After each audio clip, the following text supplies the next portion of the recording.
you though. I know. Andy just guest posed. He had a good time up there. But you know, it's crazy. When I saw that, I was thinking this dude could do open too.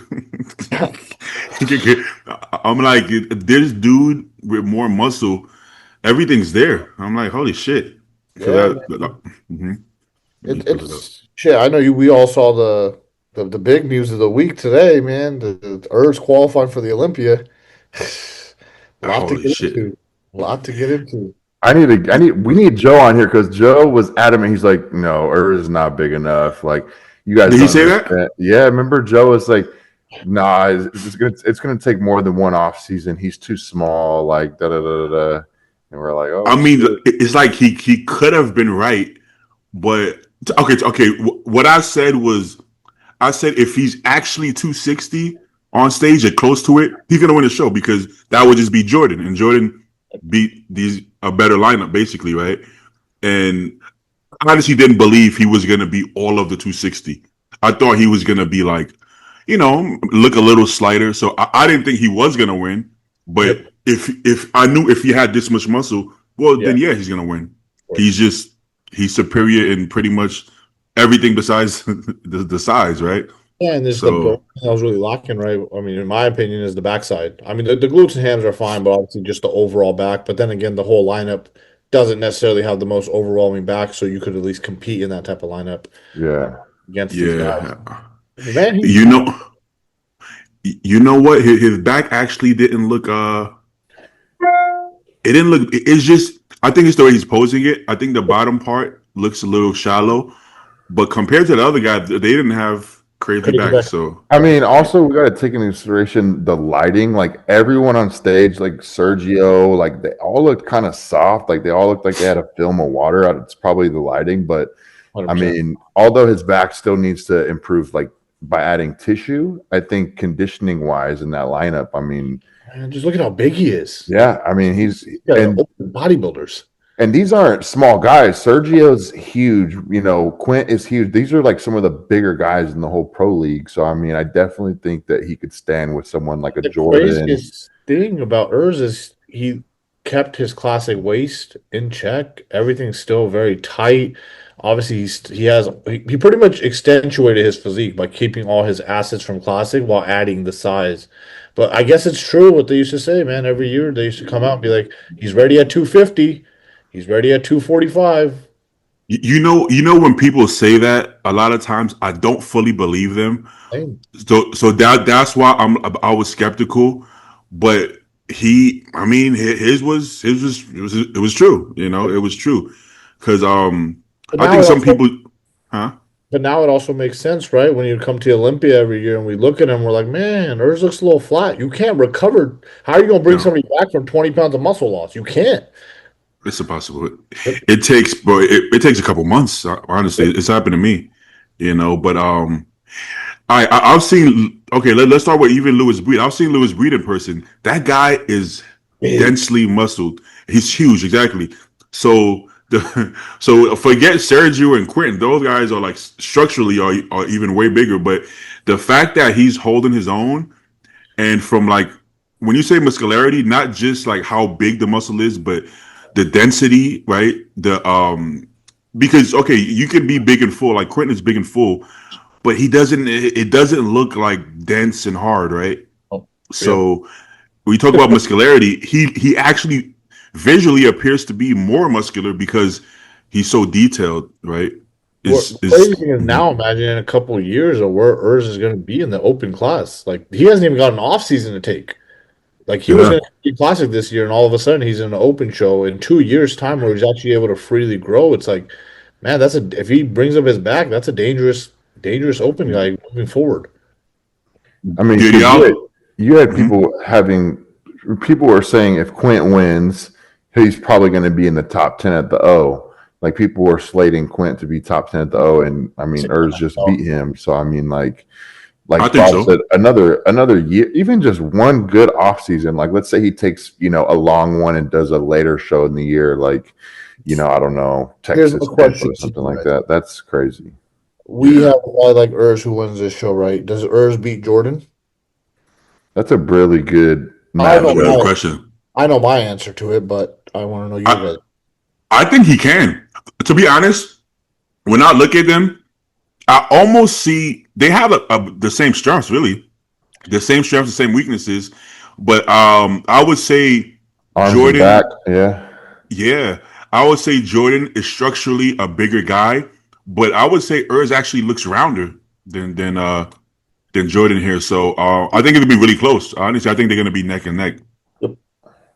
And they're both top 10 guys to me Yeah, personally. I have Jordan in that mix for sure. I mean, just a lot of good guys, man. If we pull up the open guys who are qualified, there's a lot of good guys.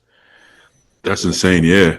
I guess we got to see if he won with straight ones or not. Um, I think he did, and bro, because at during the prejudging, like they literally moved everyone around him, and he did not move from the middle. yeah, yeah. Did y'all think that Urs was actually going to be big enough? I think so. Just because after watching Chris, it honestly, bodybuilding is all an illusion, right? So like tissue wise, he's probably not the biggest, but if he has the smallest waist, he's still a big structurally, built guy. He's going to give the illusion that he's bigger or just as big than a lot of these guys. So even, Yeah. because you see people that are 240 and they beat someone on stage that's 300 pounds. Mm-hmm. So it's all really just an illusion. And with Urz's proportion, the way he can pose, his midsection, everything. I Yeah. personally didn't see him winning the show. I actually, honestly, if you want the truth, had Mark Hector winning. I thought Mark Hector was going to come in and win the show, just based on what I've seen in previous shows from Mark. I'm not sure if they just missed the mark here. Obviously the lighting is bad, like Andy said, you can't really tell on who's on and who's a little bit off. But yeah, I thought Mark would be able to make a mark here personally. I had Urs in my top four, but I definitely didn't see him as an easy or favorite to win. Yeah. Hey, I, was, Didn't Amir do this show? Is he not in the top six? I don't think so. He wasn't in there. I mean, I don't see Amir being these guys, if I'm being honest. Maybe this, I don't know who this guy is, possibly. That's Matthias. Yeah, I don't see Amir beating those guys. But I'm going to assume everybody looks way drier in 100%. real life because we've seen Mark literally like what 4 weeks out he was peeled. Exactly. Um, I definitely think they overcarb like way much. He didn't have to be that full. Let me see if I can find. Why not just err on the side of caution there? Like you're looking at it meal by meal. Why not just be like, hey man, like let's play our game of being just peeled to the bone.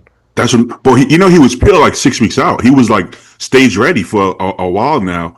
And in my head, I'm like, if he got peeled, it's gonna be crazy. I thought he was gonna get drier, but instead he got less dry and fuller. And he was already gonna be by far the roundest guy. I don't 100%. think he needed to be this round. I think it took away from his detail. I You agree. know. So I think Mark should have won That's if why. if if they were cautious with the carb up.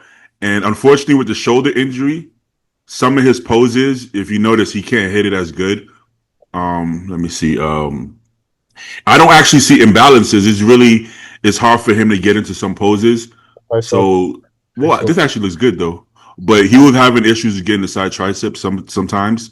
And the last spread, for some reason, when he rolls, he either has to roll forward or lean back. He can't do both. So he's Mhm. either hunched over or he's too high. But I mean, still he had a good back still. Also, I noticed in the front double, yeah, he couldn't really hit the front double properly, which is one of his. It used to be one of his best poses, but he couldn't hit it. Let me see if I can find a video. Yeah, so that's gonna.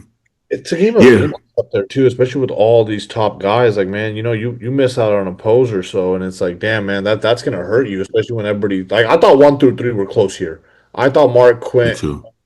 Urs were pretty comparable here. Like there was no blowouts, but obviously we're not there in person either, which is tells a big story. Should I think this was the best, actually the best Sergio we've seen in a long time, right?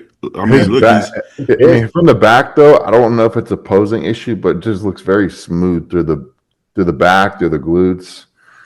I I don't. mean, But you know what happens with that is when you're peaking a client who has a weaker body part, like Sergio's had, we know his back is a little bit weaker than the rest of his body, so you could fill out everything, but either the front stays flat because you're trying to push so hard, like you're trying to push so hard to get the back full that the front Mhm. fades, or you get the front full and the back just doesn't get hard enough because you can't push that food to get that full. 100%. When you have to try to make up deficits, it can go wrong, right? So first, okay, in the back double, he's doing two things that I'm not a fan of. I know why he's doing it, but it doesn't help as much as you think. So he's rounding his back like a lat spread, right? Because his lower back is a little shallow, right? So he's rounding his back, which hides his arms, which he has good arms, right? And then it doesn't really make your back look better. Yes, is the lower back more filled in? Yeah, but you're losing your upper back and your arms. Is that a good Mhm. trade off? I don't think it's a good trade off, right? And with the hips pushing back out, people do it to have more adductors, but low key, his adductors don't actually look that much better. But then he's not really flexing his glutes, so he's not getting the glutes, and then right, and he's not getting a lot of adductors. So it kind of just like it just makes him look smooth. So I think the way he's hitting it doesn't help him, and I think he actually needs to bring up his back actually. But this just it doesn't look very good the way he's hitting it. You know. And, that's just something you learn as a coach and client as you progress. You're like, man, that's not really our best shots. We got to definitely go back to the drawing board and hit those a little bit differently. So you see how his glutes actually look more detailed here, just because the hips are less back. So now you're like, okay, well, he does have some lines in his glutes. Maybe he needs more, but it's just there. And then he's not rounding his back as much, so he actually has more lats, more upper back. So I don't know, man. This is still probably the best surgery I've seen in a while. Yeah, and I'm But always a big fan of Sergio. Man, his posing routine was really good. I always want to see him do well, but it's also just hard, man, when you have that much structure to fill out and you're competing against these guys like who are. I mean, this is a good lineup. These are guys who just competed a couple weeks ago, like Quint, Mark's no mhm. slouch, Louis Breeze no not bad. So obviously Sergio wants that qualification, but it's definitely an improvement. Yeah, and same for Quint. As much as it's hard to not root for Quint, and as much as we want to see him qualify, the guys, I mean, the guys are winning fair and square, right? It's not like, oh, he should have got it. Like, I feel like Jordan beat him fair and square. I feel like Joe beat him fair and square. And I feel like you could have made an argument, but I feel Earth still won fair and square. So, unfortunately for Quint, we all love Quint, but it's really hard to go against somebody that sharp when you have that spongy look to some of your body parts. It's just his quads are separated, his glutes are even in, but around this part, the upper chest, shoulders, it just even his actual back, it does have a spongy look to it compared to. I'm sure if you see him in person, he looks peeled, but compared to the other guys, I just feel like it just doesn't look. he hasn't found that balance, right? Talking about him. He hasn't found that balance between conditioning and fullness. Either at times he's a little bit too flat to showcase his muscularity, or at times he's a little bit too full to showcase his detail. So he Yeah. hasn't been able to fully put together the pieces because this is a good Quint. This is not by no means like a bad physique, but Uh-huh. it's I feel like it's the same issues week by week. Like now, it looks like he did push the conditioning a little bit harder, and now the back is smoothened out a little bit, and the depth is gone. Yeah, yeah, that's unfortunate. Basically, that's Andrew Jack's issue. But Andrew does have more muscle, and his skin texture is a little bit thinner. Even though Mhm. similar issue, but I think Quint has a smoother look to his skin. I don't think he has a bunch of body fat on him or anything like that. It is what it is, man. Hey, Beatty, do you But think Compton would jump on if you sent him the link? yeah, let me see. Because I don't know if actually Joe's going to jump on because he hasn't replied all day in our group message. All right, but let me see if he. Let me see. But yeah, It'd be cool to have another coach on here to see.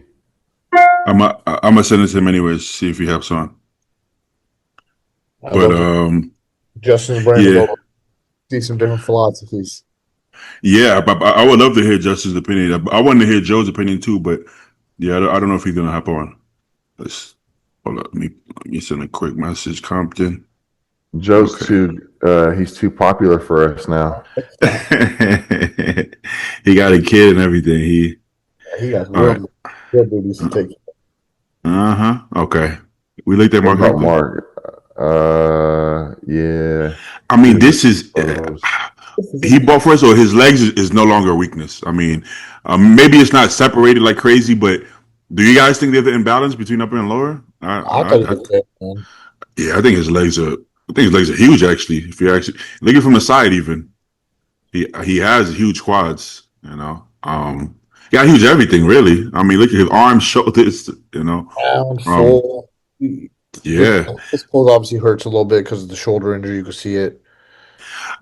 I think he actually has a good back. I just think he can't present it. I think it's hard for him to present it. Fuad talked about that. Fuad said he had the most muscle, but he couldn't showcase the muscle as well as hers. Mm-hmm. That's unfortunate for him. But yeah, I mean, I thought he looked phenomenal. And I This really is like my favorite physique personally. I don't know why, but I really like the physique. hey, Or this might be a different Justin. Let's see which Justin it is. Cause I sent links to a couple Justins. oh shit. We got Hey, which Justin is this, bro? Hey, This there is we go. the Wyatt Nader. Wyatt What's Mills. up, brother? What's up, How bro? you doing, brother? Yes, sir. Yes, sir. What's up, Andy? boss. How you What doing, up, man? Justin? What's up, Prob? How you doing, brother? Doing Speaking good. of Andy, real quick before we continue, I did want to pull this up. I Yeah, think that this is insane, personally. was stupid. Yeah, I think this is insane. We talking about classic people doing open.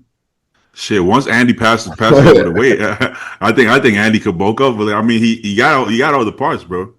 You got everything there. I've said that since you did USAs with Matt, and I did USAs at the same time, and seeing all your check-in pictures, I was Yeah. like, "This is a bodybuilder." I mean, Yeah. I see it now. I'm like, holy shit. The only thing is, like, I am like 5'11", almost 6 foot, so like it would take me some time to like really put on the density Fill that out. I need. It's like, Yeah. yeah, but then you see guys like Regan and Jordan, and then like they're around the same height as me, and they do very, very well. And obviously they're a lot bigger than me, but it's just a time thing. I feel like if I wanted to, and we pushed for it, who's to say that we couldn't at some point? But the only thing is, if I want to do good in classic and I try to push for the open, it doesn't work out. I try to shrink down back to classic. Have I already blown out my midsection? Have I blown out my lines? So it's just something I try to be like very cautious of. I think from there too, right? You got to look at it from the perspective of he's doing well in classic, and it's like, man, you still got 7 pounds to add on top of that classic cap. What's your ceiling even in classic physique? Yeah, yeah. That conditioning. It wouldn't make sense now. It would make sense like along the lines because he's still really young. So at some point when it's like, fuck, I have to basically like Urs, basically like, oh fuck, I have to lose all this fullness, right? Just to make it.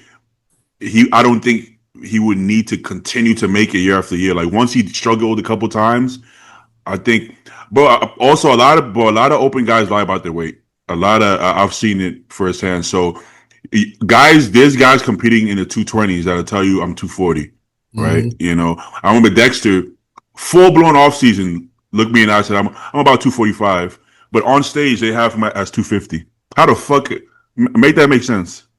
He's like 5'7", barely 250 in off season, but on stage he's 250. He probably grows into the show a little bit, but there's zero chance Dexter was 250 on stage. There's no chance. I think it also the weight cap hurts a lot of these classic guys, not in terms of their look, but a lot of guys are like not fully getting peeled because they're chasing just being at that top end of that range. And it's like, man, like some guys are 10 to 12 pounds below the cap winning shows. Exactly. It's like Exactly. you guys should all strip it If down you- completely. If you go on my account, I posted everything. They just posted these 3 shots, but no, I always it's on the middle right, This one? up to the right. To the right. Yep. Yeah, that one. Yeah, I always like I didn't really understand that because like I hear a lot of open pros at the Olympia if they're on a podcast like, "Oh, how much you weigh?" and they're like, "We're not going to talk about the weight." I'm like, "Bro, as if that matters at all." Like Doesn't matter at I all. don't know It like doesn't matter. it really doesn't. Like if anything I feel like if you say you're 230 and you're placing really well, that's even more impressive, I feel like. I feel like they think people are gonna just subconsciously see them as undersized if they said their real weight, right? I saw Sean Roden with my own eyes step on the scale, and he was like maybe 6 weeks out, and the weight was about 240, right? It Damn. was like 241, 242. Let's say that, right? Think about that. That's with clothes on, right? Sean does grow into the show, but bro, how much you gonna grow in 6 weeks? So he probably was in the mid 230s, if that, on stage, right? But I don't know. He didn't really talk about his weight, but everybody would assume he's like 250, probably right, 260. But it's just not. That's you don't have to be if you have the shape and condition. You don't actually have to be as heavy. I don't think as people think. Some people have to be. Like Are you talking about Wyatt. the Wyatt is 2018 heavy. song? That was probably I think that was 2018 actually. That he Yeah, I think that won? was 2018. Yeah, so I'm positive he was 235 or below for that Olympia. He wasn't over that, right? That's Um, insane. Wyatt is actually heavy, right? But he needs to be heavy. That's just what he looks best at. But I don't think that's the case for everybody. I don't think Andy needs to be 250 to be competitive. None of these judges are asking what you weigh. They don't ask you No. one time. They don't ask you what you bench. They don't ask you Nope. what you weigh. That shit does not matter, bro. Bro, I say that probably daily to people. Yeah, yeah. Well, do any of us actually know Derek and Heidi's weight? Not really. They're 220s, I promise you. they might tell you something else, but I don't think they're as heavy as they. No. Just look at Heidi. The year he qualified for 212 and did open. He's not much bigger than that. No. He's not much bigger than that now. So yeah, I don't believe they're that heavy. And I don't think there's any merit to saying, "Oh, I'm on stage at 280," but you're not truly in shape. It's like That's what I was about to say. The best look Hardy ever had was that was it Toronto Pro that he Vancouver, yeah, by far. Vancouver, by far. Vancouver. Yeah, That's the best look he ever was. I bet if he stepped on stage at 218, 215, he would just be that nasty again. And people don't understand the more peeled you are, the better you look anyways. You look bigger. bro. That Vancouver look to me still destroys any Heidi I've seen after that. Personally, Yeah. 100%. Crazy. I don't know what the judges would do, but I think that Heidi is still the best Heidi, even better than Arnold Heidi, personally. But hey, Wyatt, did you think Urs was? First of all, do you think Urs deserved the win? And did you think he was actually going to be as big as he was? I didn't realize Urs was that tall. I mean, look at him standing beside Q right there. Q was tall, man. Oh, I mean, Mark Hector is like 5'10", so Urs is tall. Yeah, Urs is like 5'11", bro. He looked for crazy, sure. Mhm. Sergio's my height. Sergio is my height, so yeah, they're about the same height. Yeah, he's tall, man, for sure. Do I think he deserved the win? I don't know. That's the best Q we've ever seen. Bro, that's the IFBB Pro Golden Boy. Like, you think they're not going to give it to him? Oh, but so you feel like it was close, but you feel like it kind of went either way, or you don't think he won? I think it's hard to give it to somebody that doesn't have a lower back. Like, I don't know what happened there, but that's just hard for me. When everybody's talking about how shows are won from the back, Yeah, I don't know. It's just hard when he hits a back double, like he has no lower back for some reason. It's kind of like a king. So, I mean, am I hating on it? No. Like, he looks incredible. Like, he looks crazy. I just think.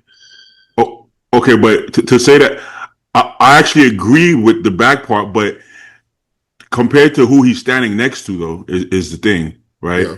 Mm-hmm. His lower back is like is a bit caved in a little for some reason, but I mean, but if you compare the Q and Sergio, are they beating him? Yeah. I mean, that's not a very deep back lineup, if you want to call it like that. Exactly. Basically what I'm saying. That's what I'm trying to get at. Mark Hector actually had a good back, but his shoulder, bro, he can't flex it right. Yeah. bro, he can't hit it at all. if you see him like leading up into the show, he literally can't do the pose. Yeah. So unfortunately, you are only as good as you can show. So do you feel like anybody's beating Urs in this pose though in this lineup? No, I don't. That's the thing. That's exactly that's the thing. I mean, if Like Jordan was in this looks lineup, all of them in legs, which is wild to me. Mhm. yeah, Like his legs from the back are crazy. Just the quad sweep coming right off the hips. Like Even just exactly. like the silhouette too. Like when you look Yeah. at all their silhouettes, like he has Yeah. like the best shape, and then you combine that with the conditioning of hamstrings, glutes. I mean, Now, crazy. if we go to Texas lineup and you have Joe on his left, Jordan on his right, John Jewett out here, then maybe you start to say, you know, because Jordan has a bigger structure. Joe obviously has a lot of fucking muscle, and in the backs, you know, so then you start being like, I don't know, but in this lineup, it doesn't hurt him.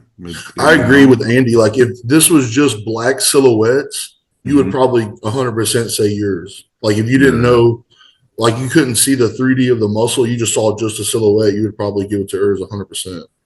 Yeah, I feel bad for Mark because Mark could win this whole show, but unfortunately, he can't really hit a front double or a back double, so that kind of Or a back lat spread. yeah, he does his best with the back lat spread. He makes it look decent, but it would be so much better because he has huge lats. But that's unfortunate. You know. When you guys look at like Urz's package that he brought today, being that there's 5 weeks until the Olympia, would you guys think like they would probably try to dig down more for more condition, or kind of try to just keep him where he is? Olympia is the big boy. I don't think he should push down. Yeah, I was gonna say, I feel like that lat spread is wild. He wins that 100%. I think Urs should come the same. I think you start, you know, because how much better are you going to be unless you're off? Because he wasn't, you know, if he was flat or like too full, I would change something. But honestly, I mean, I think this is where he needs to be. I think he could be a little tighter, like in the midsection, because he's not his Urs normal condition, which he didn't have to push all the way down. But I think they'll play with it and they'll probably be better. I mean, 5 weeks is a lot of time, man. You could diet him down for 2 weeks and then start feeding a little bit into the show, and he's still going to have a really good, round, full look. He has a lot of time to play with that at this point going into the Olympia. Y'all think he should come in tighter? I would personally bring him in tighter. I mean, but then again, we're not there in person, right? So you can't really tell. It's like obviously we're all seeing this on the stream, so maybe in person he's peeled to the bone. I think they're all way tighter than they look on the stream. You know, I kind of want to see some behind the scenes shit because Louis Breed, I know how peeled he gets, and they don't. I mean, he doesn't look very far off from Louis, and Louis is inside out every time. Well, hey, I got a question for y'all. Y'all watch AJ Kelly's live, like when he does the stories. What filter does he put on that? Because everybody looks completely disgusting, bro. Disgusting. I think he's watching it on like a monitor or a TV, and he's filming it through the iPhone, so it gives it that grainy look. Bro, it looks like everybody is like about to die, like dehydration. I think that's actually closer to the true conditioning than this possibly. Yeah, you know, because that happens sometimes at the shows when I look at the screen. I'm like, yeah, that they look peeled, but you know, they look peeled in person, and they look peeled sometimes on that screen. The question is, man, like, how much are guys like Ramon dieting down to really suffer? Is he also, you know, much bigger? He just did a guest posing. Yeah, he definitely loses muscle. He definitely loses muscle. Does that mean he would win an open pro show? Yep. I mean, I think he needs a little bit more time. A little bit. I don't know, bro. Those arms. The arms are full of cell. Yeah. I don't know, bro. He could do very well. I bet he's 240 right there. But are you saying no off season or off season? Oh yeah, one off season. Just like really probably not even an off season. Probably just push how like Urs did, and their body like they're holding back so much with their genetics. Like 100%. Just a little bit of food and a little bit of drugs, like they'll just explode. Because you know most of them are just doing probably TRT and eating like peasants during the off season because they can't grow. That's the difference, though. That Urs actually goes hard. I don't know what he does with the drugs, but he trains hard and eats big in off season. So he was really like peeling off muscle. Whereas like C-Bum and Ramon, they kind of fuck off, right? They kind of take it easy, which is smart. But because of that, they would probably need more time than Urs. Whereas Urs was already he already had all that muscle. He just peeled it off. Whereas Ramon, he'll downsize a little bit or maintain more. So, but I think he would do very well also. But they're all bodybuilders. So like, I think we talk like they're like men's physique or something. Like, oh, I don't know if they. Of course they would do good. Why wouldn't they? They have better presentation, better conditioning, better structures. Generally, they're just less muscle. Oh, you just got to gain some muscle. It's not that. As long as you can eat the food, you can gain I've the muscle. always seen classic as bodybuilding.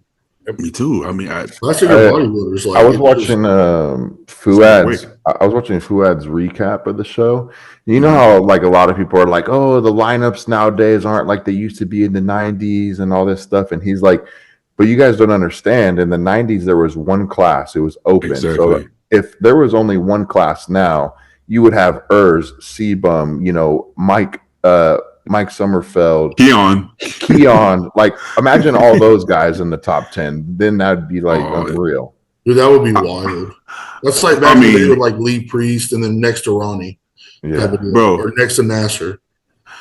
I mean, I wouldn't even be surprised. Some of the genetics I see in men's physique, if those guys would like stop trying to be rappers and shit off season and put some size on, some of them would look insane. There's that one guy, I forget his name, but he looks like insane. He's just round and bubbly, but he doesn't have legs and shit like that. But if he was a bodybuilder, yeah, I'm sure they'll come out the woodwork. And 212 has some really good guys. You take that the guy that won Texas, motherfucker, oh my insane. God. Crazy. That guy's. Hey, I want to shout out my boy Elias. He announced that he's making his debut at Detroit. Oh shit! Good. He looks good. Have you seen him in the gym, Justin? Yeah, we posed. I don't know if he's going to post the video or not, but we did posing rounds together. I mean, for 271, how tall is he? He's about my height, so about 5'9". Yeah. I mean, he's dense, bro. He looks good, man. I thought he had a smaller structure when he turned pro, but I think he just needed more muscle because he doesn't. His shoulders are like I don't think he can walk through a normal door. I mean, that was 2 years ago. He took the whole year off. I mean, it worked. It worked because I didn't think he could get this big. I gotta be honest with you. I thought he was somebody who wouldn't get as big, but he looks big to me. He looks pretty fucking big. Shout out. He turned pro with Ken, right? Yep. Yeah. Shout out to. Is it Elias or Elias? Elias. I like that guy. I got to get him back on the pod. Justin, how's your reverse going from the show? It's smooth, bro. Just nothing too crazy. Just eating not a crazy amount or anything like that, but like probably like 800 grams of carbs. Just keeping it tight. I'm only up like 6 pounds maybe from stage. Yeah, so it's about like 1 month post show too. Yeah. That's awesome, dude. Keeping it nice and tight. That's great. That's the best way to go. What do the judges want to see improve from you? From me? Yeah. Quad sweep, and they want to see me get my shoulder mobilities fixed up so I can show my lats. That's basically my critique. Are you somebody who believes that you can add a ton on your sweep in particular, or do you feel like maybe you could add a little bit, but just overall, you would just grow your legs overall? Well, you're going to grow your legs overall. But the way we're doing things a little different now, not different, but like, bro, we're only doing 6 sets of quads and 6 sets of hamstrings. But my legs have been so sore because we kind of slowed it down and actually like focus on contractions. And like I'm actually trying to feel my sweep, if that makes sense. I know it sounds kind of dumb, but like literally, like on leg extensions, I'm literally trying to squeeze my sweeps as hard as possible. Mhm. And I'm putting my feet a little bit lower on the platforms and just really focusing on not loading up the hack squat with as many plates as I can, but making every rep like hard. Like slow down, slight pause in the hole, explode up, constant tension, like those kind of things. Like our legs have literally been sore till like the day of the next leg day. It's I don't know what's going on, but it's like as someone at your level and Jordan's, it's like you guys have all the size right on the legs. It's like you said, it's all about refinement. So instead of using this huge giant brush right to paint your physique or your sculpture, rather you're using like a fine a fine brush that's like, and you're carving out like little details in the right spots, right? Like you said, your outer sweep specifically. Yeah. They were like, your adductors are plenty big in those. Just we want to see more sweep, which will create an X frame because I don't have the smallest waist. So that's pretty much the critique. Is just work on that, and then like shoulder mobility, like with my front double, is just really being able to pop the lats, which I've been working on a lot, getting tissue work and then stretching and everything like that. So it'll be good. I don't want to get too heavy in the off season. I want to stay like, I don't want to go over like 280. Like that's my goal is like 280, but like still stay in really tight shape. What's your normal off season weight? Like what have you been up to? The heaviest was 307 last year. But he had lines in his glutes, bro. Yeah. I'm never fat. Of course. They won't. Yeah, they won't go. I don't. To me, it doesn't make. You have people who are. I could argue Jordan. Jordan at 300 looked really soft, but then at 260 he's super hard, right? Yeah. And then you got guys who are like hard at 300, but you still have to come down, right? It's like nobody's stepping on stage 290, right? Yeah. I always found that weird. Like you have two people, both heavy. Some look softer, some look harder, but everybody has to still come down to get in shape, because we just hold it differently in different places. Yeah, that's exactly what I was about to say. Just distribution. But to talk about the training, right? You know how everybody eventually trains lighter per se, just the weight on the bar. But I would argue that it's not any lighter. It's just okay. There was a time where we would have 11 plates on the hack squat, but we had a pair of knee wraps. We had fucking a belt. We had fucking some people put the bands. I don't know. Bouncing it out of the hole. We're bouncing this shit. We're smelling salts. We got fucking some people got a slingshot. You got a condom on. You got everything you could think of, right? How much of that weight is being used on the quad, right? You got glutes, you got adductors, you got momentum, you got wraps. Some of these wraps are taking. That's why powerlifters use wraps and stuff in meets. They lift 200 pounds more than they would raw. Exactly, and look at Larry's quads. Larry's quads doesn't look like it's lifting most of the weight because it's not. So I would argue now that we have 5-6 plates on there, we're lifting way more weight with our quads, and for the entire movement. When you bounce it, you're only getting quads like halfway up, because that bounce part, you don't use quads to bounce, right? So now we're getting quads for the entire range of motion. And I think also this is why at the time, if you would have said all you need is 6 working sets for quads, I would have been like, no way, because I didn't even get a pump until the third exercise, right? I think, but when you control that bit, Go ahead, Betty. But that's the problem. You should get it nowadays. We get a pump after set number 1. Because we're using the quad for the entire 30 seconds of the set, so you don't need 12 sets if you're using your actual quads for every fucking rep.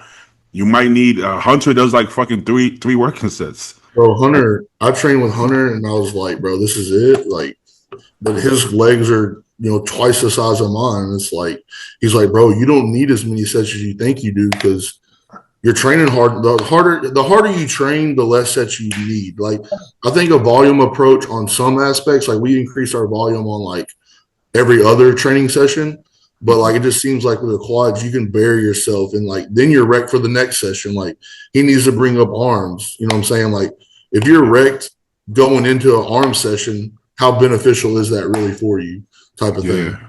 But like better, when we say harder nowadays, when we say harder, we don't mean only more effort, but better effort Better in all aspects. Exactly. Because harder. People think harder. They always think, how fucking yelling and doing some forced reps. But Yeah. we say harder, we mean better reps.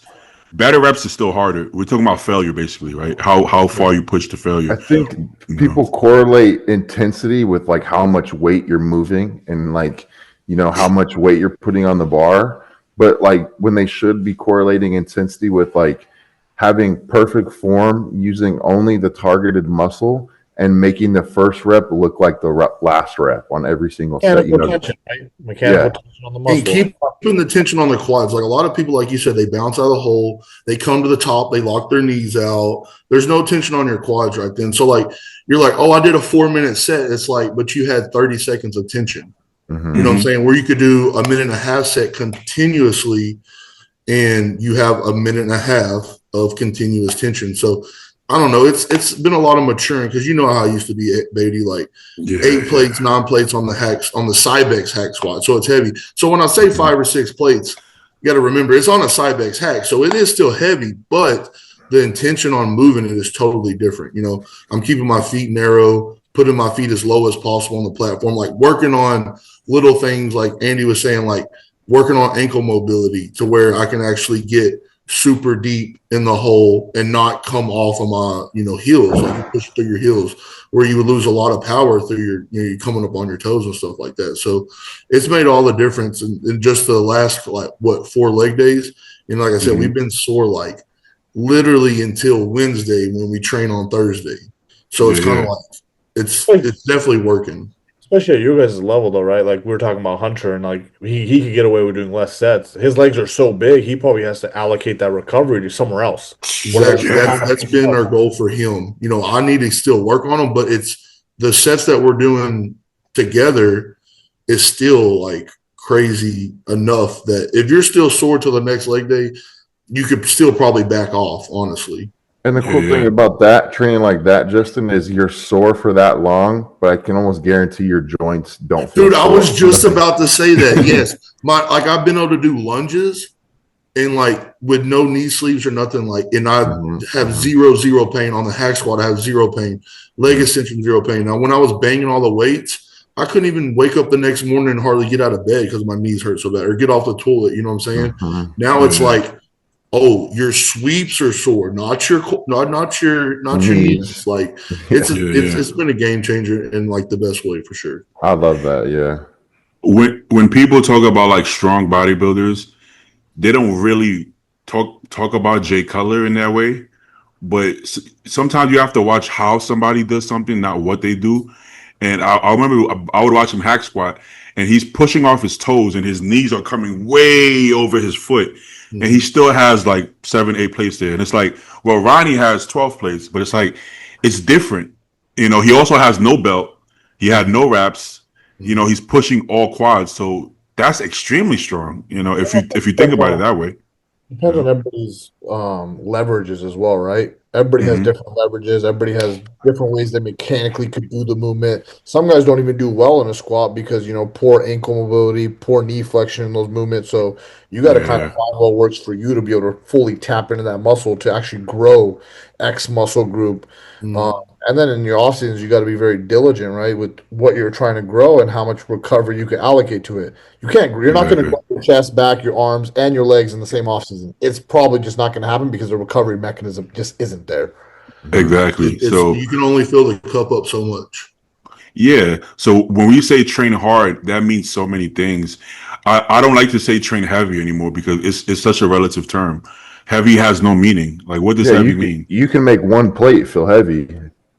Yeah. The only caveat I'll say to that is like the new guys like trying to train and come up. Like, y'all need to stop with the stretching and squeezing and move some weight. Like all my clients, like they send me videos and I'll be like, dude, I literally can't watch any of these.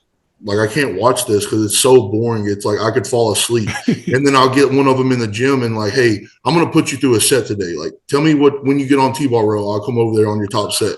And I'll put them through a set. Like, bro, move the weight. Stop just pull. Like, like you got to, move some weight. At that point, you do have to you got to be doing the basics like we did for years, banging and clanging, and then you'll find out what works for you, and then you'll know like, all right, like we're doing now. Like I've been a pro for 2 years, so like I'm just now slowing things down. Jordan has one of the best chests in the IFBB, right?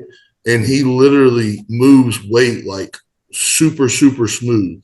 And so like I've tried to try to match that, and like my weights are down, but like I'm getting much better pump, much better contraction, my chest is growing, etc. Like when we started training from Detroit, and then I started prep as soon as I got here, I was 10 pounds heavier at Texas. So I put on tissue, just kind of changing our training. I got to move to Texas. It's but my thing is that it's about the mindset. I don't believe ego lifting benefits you as an 18-year-old, but it's much better to have the 18-year-old that's moving weight and then you pull him back. I say that with dogs. Yes. I'd rather have I don't want to say aggressive. I'd rather have a high drive dog, and then I'm like, calm your ass the fuck down, and I'll calm him down. Now he's behaved. But if you have a fearful dog, now you have to build him up to his confidence for like a year. Then you got to build him back down. So I'd much rather you already be that crazy 18-year-old. Fuck it, I want to lift weights. And I want somebody to come to me that I have to tell them to slow down a little bit. Boom. Because they have the main thing built, right? They understand. They have intensity. That's what you need. When you first start out, just have some intensity in the gym. Starting out as a competitor, do squats, do your leg press, do your rows, do your barbell rows, do your T-bars. Your form might not look perfect. You might not feel it that well, but at least you built some base to work on now. If you're a guy who's starting on the gym and you're doing a lat pull down, single arm, and you're controlling it, contracting, that's your first movement, we probably have a problem there. But it's sad for kids now because, a lot of guys will hire for coaching and you look at their videos, it's like they're trying to be so perfect and meticulous with everything. You're like, dude, we got to build something first. You're 150 pounds, let's build something here and then let's worry about perfect form, refinement, and stuff like that. Yeah, I would love for you to have both, but it's impossible. At 18, you're not going to have both. You're probably going to be one or the other. Probably your entrance to the game was either seeing the all perfect and you're like, that's what I need to do, not realizing there's another side of the intensity, or you just like, fuck it, I'm a clang and bang. So whichever side you are, you have to go to the other side. You have to, find the middle ground. It's just, I personally feel like it would be much harder for me to build somebody's intensity up, right? Yes, to take somebody 100%. And be like, it takes them to actually train with you. That's a lot of time when people understand like, oh, like there's another level, then there's another level, and then there's another level. It's like, you know what I'm saying? Like there's levels to this, but also like I want to hear y'all's opinion on this. Do you have somebody who trains super hard from the beginning, like maybe come from a football background or something, but like they know how to train hard and stuff like that? And then you have somebody who's starting out, they start out in the gym and they're seeing all the slow stuff. 100% of the time, or, you can't say 100, no absolutes, but at least 90% of the time, the person who starts out with the slow, meticulous movements, they're going to burn out. They're not going to be in the gym, one, because like they don't love what the actual gym, like one, they're probably not going to see the results that you would if you were clanging and banging, but also they're just not going to have the passion or the fire. Like they're not really going to get a reward from it. You know what I'm saying? I don't feel like it. That would get so boring and sleep. Like I would fall asleep. Like me and Jordan are training smart and we're training like to carve our body. You know what I'm saying? Like we do single arm pull downs, but we have the intensity in it to be able to actually, something flourish from it.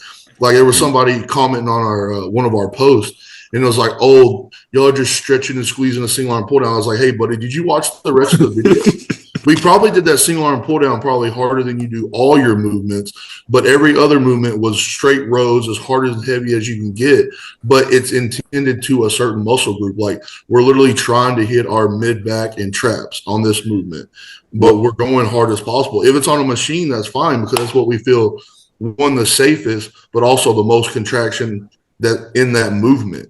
So I think the term here is just like controlled aggression, right? Like you're not training like, like a pussy or anything. You're not training lightweight, because you don't want to train harder and there's no intensity and you're like over exaggerating the squeeze, but it's a controlled intensity. So it's like, yeah, bro, like I know you see that I'm doing a single arm row and I'm stretching and squeezing, but if you only knew how much my lat was contracting and how hard this was to maintain this strict form and all these cues, like that's equally as intense, than just putting It the also whole depends stack down. And It also depends on the movement too, right?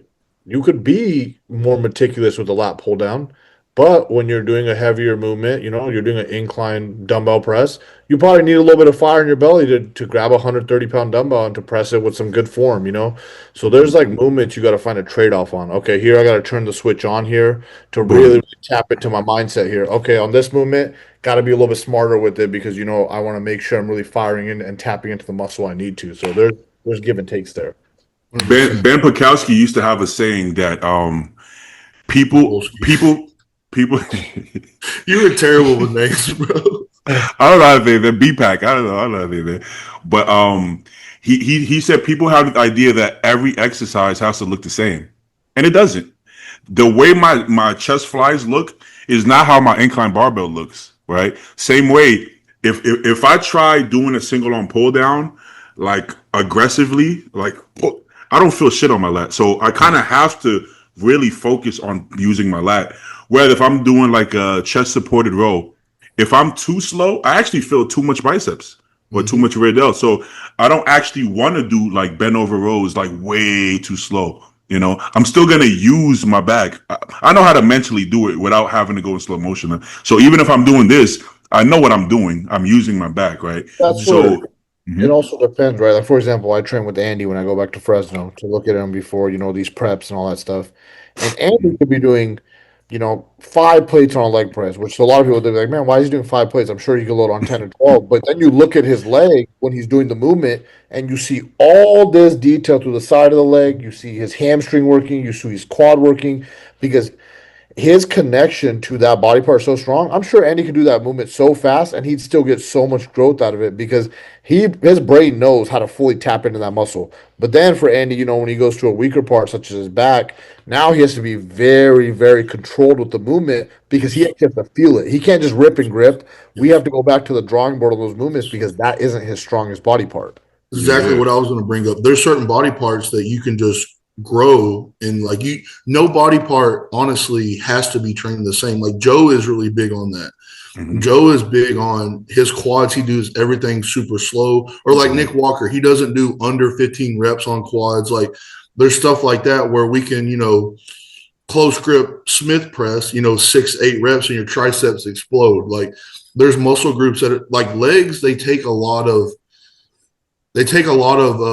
I would say, or like take shoulders. Shoulders takes a lot of density. Like if you look at how many reps you're doing per set, like I do a lot of rest pauses for shoulders. Like I do a 5-step rest pause, but that's the only set I do, which is really 5 mini sets, but it's a lot of volume in that particular set. It makes it a dense set where quads, like you need a good amount of load with higher reps because a lot of times they're different twitch muscles. I know we're going too scientific with that, but like it is like your legs, you walk around, like I do 10 to 15,000 steps a day. So they can take a beating, it's like calves. A lot of people don't want to train calves like super hard. And like, you got to realize you walk around on them all the time. So you really have to beat the hell out of them to get a response. So I think that's different muscle groups take different things. And I think it's just, that's just people want to just categorize training into one little thing where you may have 10 different cues for your back and how your back responds to different reps, different weights and stuff like that. If you're doing a back row and you're not feeling a contraction at all, you're not getting a good pump, you got to change something. There's a problem. Where you may go fast and heavy weight and you get a crazy pump in your quads. All right, well, cool. Your quads respond to that. This is, you can't just throw training into one category all the time. And it's Especially just, at your I think guys' that's the biggest level. deal. Especially at your guys' level when you're a pro, like you could do that as an amateur and sure get away with it for so long. But the pro league, it's like, man, you have one lagging body part and you're standing next to guys who will expose you week by week. At the amateur level, just say you have a weaker back. Okay, cool. If everything else is in line and you have crazy shape, structure, muscularity everywhere else, you'll probably still turn pro and get away with it to a certain degree. But at the pro level, like you're competing as guys who are competing for Olympia qualifications, high honors, money's on the line. Like none of those guys are slouches who are first, second, or third in that lineup. we all started. Well, I can't speak for y'all, but I would like to believe we all started off loving training more than competing, right? Would everybody agree with that, or I don't really care for the competing. we love training more? But at some point, you say, you know what, bro? I want to win, motherfucker. So at this point, I don't care which style I enjoy more, within reason. I can't be miserable in the gym. But okay, so I'm doing the USA's. I'm like, okay, and then Janik, he comes out and I'm like, bro, I met him last year. His legs were way smaller. I'll be damned if his legs are bigger than mine. He's training like that. What the fuck is going on? What's going? And then like, you know what? There's actually something to be learned there. Me clanging and banging 6 plates for the last couple of years, my legs made no improvements. And this guy is actually filling his legs and they're growing. So I'm like, not that I train like him, but I gotta use my fucking brain sometimes. But okay, yeah, are you mature enough and have or if you don't have an ego, like you can't have an ego with a lot of these things. Yeah, and I went and I trained with him. First of all, I want to see what the fuck. I want to see if he really trained like that in real life. I want to see what it was all about, because if you're growing, you're seeing results. Can't nobody really talk shit, right? I know people talk shit, but you can't really, So I go train, and I'm like, this is actually way harder than I thought, because he does himself a disservice. He doesn't show the whole workout. He shows the pretty reps, but he doesn't show when he's done with the pretty reps.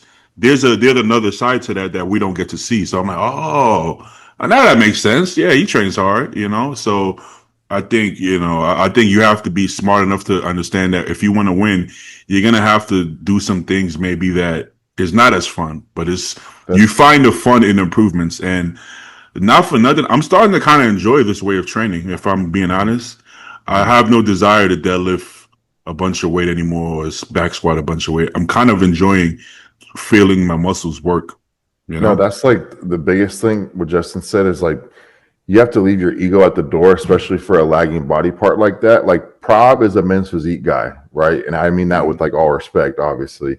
But obviously, like I have, more muscle tissue than him. I'm probably stronger than him in, almost every movement. But if I go train back with him, he'll load up like, hey, let's throw on a 45. Let's up the weight. And I'm like, bro, I can't get a proper contraction. That's too heavy for me. So I'll train lighter than Prob, because I know if I try to do the weights he does, he can feel it. But there's no point in me trying to keep up and hang with him if I don't feel it. So I drop my ego at the door and I'm like, hey, bro, you're doing 3 plates on the T-bar row. I can only do a plate and a quarter before I stop feeling it in my back. Wait. People, it's like people lose the aspect that this is an individual.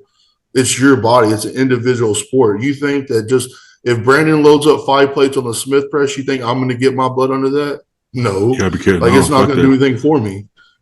Wait, Prop is men's physique. How do you cancel somebody off the Zoom? If you want the truth, Prob's kind of a retired bodybuilder at this point. I just fuck with you, brother. So, but like even for like just like overall like divisions wise, right? Like you look at it like we were talking about earlier, like dude, competing wise, personally for me, like it's not even fun. Like I just did it, like to be honest with you, to roll my business, to get things moving along. Like because first time you start coaching, you gotta have something to show for it. You gotta show you could get peeled. You got to show you can get in shape. Like that you're willing to do it as well. Yeah, of course, man. As a coach, people aren't going to hire you because who's going to hire Joe Schmo from the gym, and how are you going to get clients? So that's to build your resume. And at that point, it's like, like for example, for me, I've been third, fourth, third at the national level. But then it becomes a game of sacrifice. Do you want to give time to your guys and girls who are athletes who are competing like Andy for high honors, or do you want to keep chasing a goal that might mean something at some point, but at some point it's also like, man, I got to maximize what I'm doing here, what I'm better at. I don't care what nobody dropping says. Your ego in the coaching game right there. Bro, I don't care what nobody says. It's extremely difficult to be diet prepping for a show and coaching clients, bro. That shit is like, it's part of my job, but bro, even the way I talk to them, I feel like if I talk to myself like that, I would want to fight myself. Like, who the fuck are you talking to, bro? But bro, you can't help it. In prep, especially, I've had to learn to, like, if I get like a dumb question or a dumb response, like put your phone down and come back to it. Yeah. don't respond. I honestly learned that from Compton, because you know how Compton is. Compton is very blunt And Straight but up. but with his clients, he does it in a way that the way he is in real life, he doesn't coach that way. I think he understands that Mhm. everybody can't handle that, right? But he's different. But yeah, How you but the attack. way I am is how I coach, which is not. Yeah. Sometimes you got to take a step back and be like, "Hey, bro, good shit." You can't always. You gotta. Sometimes you gotta chill out. You gotta That's where as dial it coaches back. too, if you're a coach, you got to set up your schedule based around that. Like if there does come a time where an athlete's competing, it's like, dude, I can't. How am I going to peak a guy like Andy if I'm 2 weeks out? My brain isn't in that mental spot to be able to maximize what his look's going to be on stage. I competed 2 weeks before Andy's first pro win this year, and I was actually supposed to go to Junior USA's to go. I got third at a national show, and I was supposed to go and try to roll it to get my card.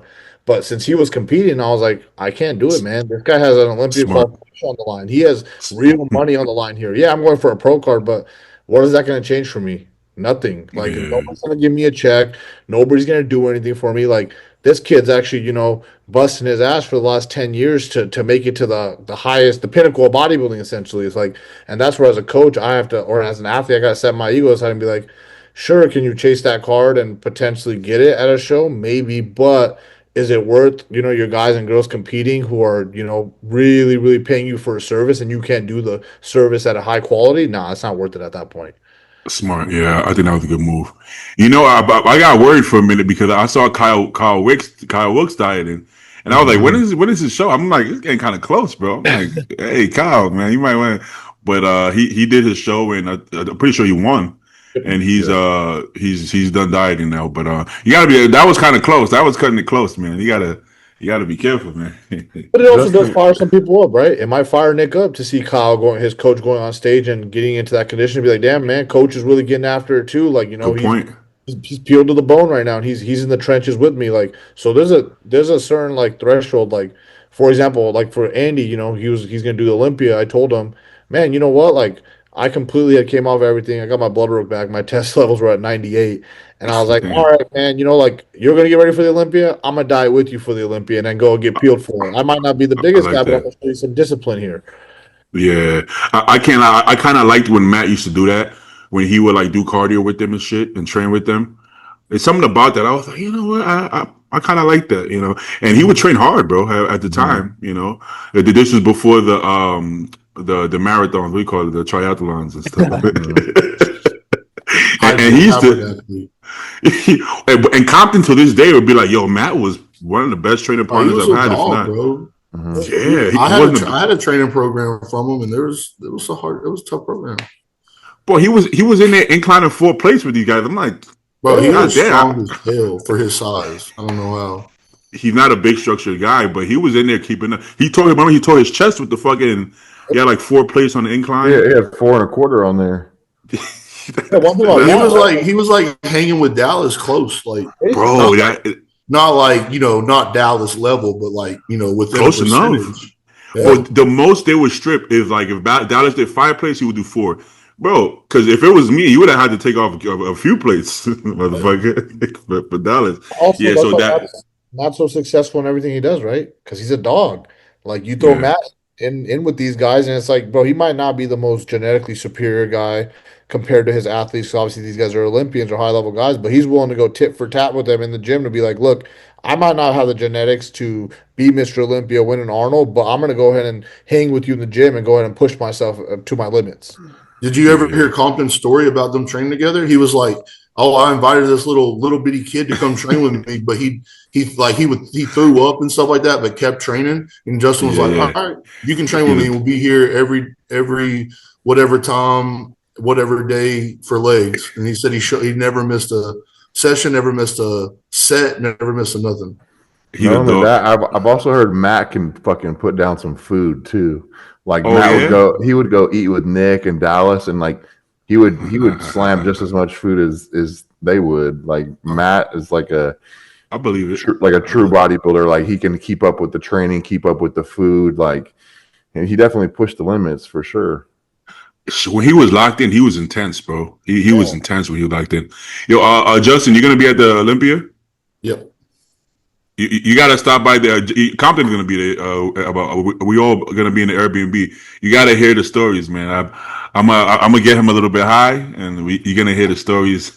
I've All the heard stories.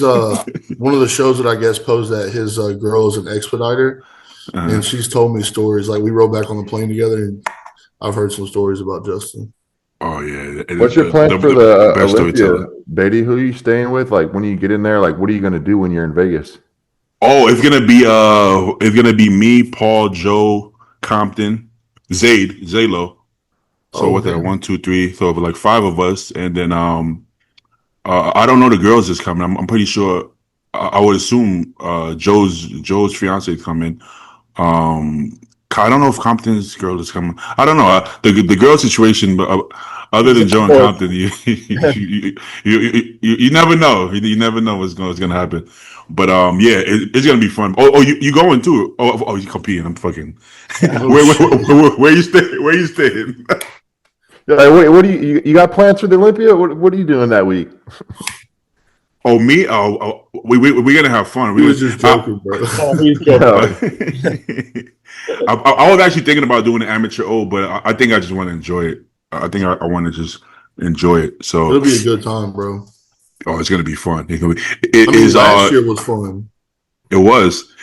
Are they doing the same thing with the? They're gonna no. No. Oh, so everybody just going separately? Yeah. Gasp.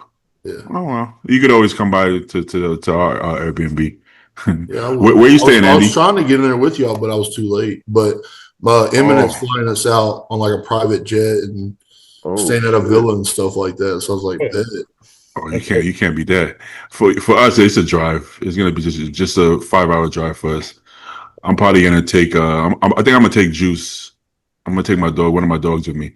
The gentle one, the big ass gentle one. Has to be fun.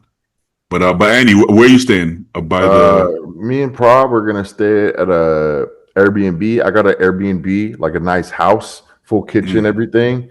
Because I don't really like doing the hotels. I mean, unless it has a kitchen. But even then, bro, just like going through the lobby, parking garage, elevator, up, down. Like, I'd much rather have a house. But I was able to find a house right next to the venue, like a 4 minutes away. I even messaged the dude because it's on the strip, so it's very hard to find the house. Yes, it's very So hard to find. I had even messaged dude. I was like, "Hey, bro, like, how far are you from the Las Vegas Convention Center?"